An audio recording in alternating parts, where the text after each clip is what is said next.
Ar tikrai su maistu gaunami vitaminai, mineralai, polifenoliai ir kiti mikronutrientai tikrai patenka į ląstelės vidų ir tikrai ją pamaitina?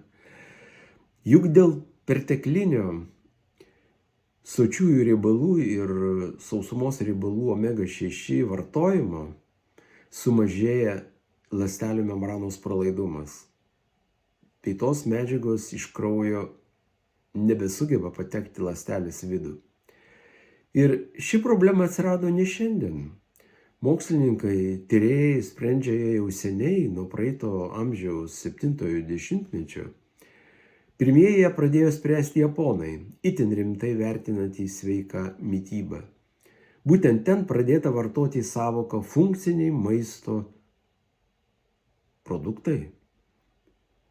Tai biologiškai aktyvūs produktai, aprūpinantys mūsų organizmą